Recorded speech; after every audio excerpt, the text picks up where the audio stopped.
จะเอ๋ใครนี่เออสาวน้อยเหรอสาวน้อยสาวน้อยมารอหลวงปู่อยู่ตรงนี้ทุกวันเลยรู้เหรอมาทางนี้มารวมกันนี่รวมกันนี่เลยมาทางนี้อีกสองหนุ่มอยู่รอกลางถนนเลยอยู่กลางถนนทำไมรถเข้ามาเขาจะชนนะนั่นนะไม่รู้ไม่อยู่กลางถนนโอ้ด่านปิดด่านเลยเหรอลูกเหรอไปไม่ได้แล้วเจอด่านตรวจแล้วไปไม่ได้แล้วไปไม่ได้แล้วไปไม่ได้แล้วไปไม่ได้แล้วไปไม่ได้แล้วนี่มานี่มาด่านสาวน้อยกับลมน้อยทางขาวทางเข้มกินแล้วลูกเอาปัวอาหารบางไว้นั่นนะกินเลยลูกกินเลยนะไม่ต้องตามมันนะเดี๋ยวเราจะชนไปกินเลยไปกินอาหารแล้วมาเลยกินแล้วกลัวน้องแบ่งให้เขากินด้วยไอ้กินกลัวกันทำไมอ่ะ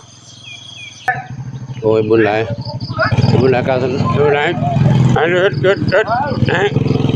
กลัวเขาทำไมด่านนี้ใส่ไม่ดีเลยชอบไล่มอเตอร์ไซค์เดี๋ยวโดนทีนะ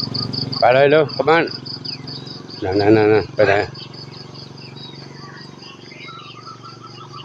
โอ้บุญหลายวิ่งไปวิ่งมาไล่รถมอเตอร์ไซค์เข้าไปเลยไปบ้านเร็วไปนู้น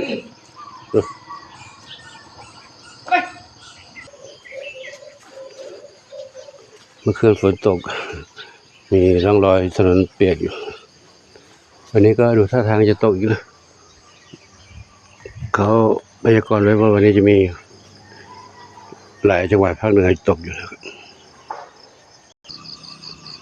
วันนี้เจนเข้ามาในซอยแล้วเข้ามาในซอยมารับหลวงปู่แล้วไม่ไปเล่นกับเพื่อนแล้วเหรอไม่ไปเล่นกับเพื่อนแล้วไม่ไปเล่นกับเพื่อนแล้วอันนี้เข้ามาในซอยนี่เลยในซอยเลยเจนมานี่รถจะชนได้เข้าไปทำไมถนนมานี่ลูก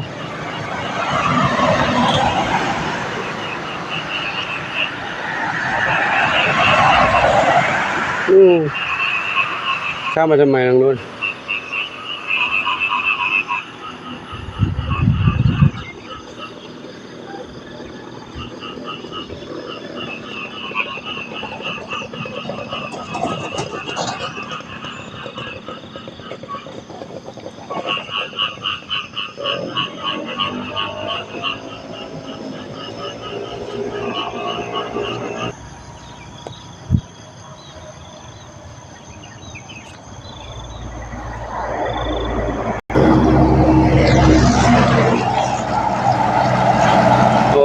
เจนอยู่ถนนนะ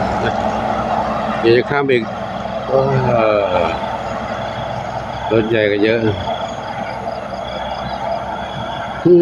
เจนเขาวิ่งทุกวันทำไมเราไป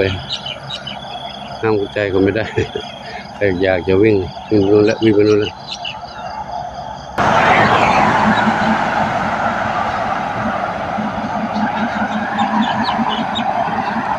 แล้วนี่ผมขอ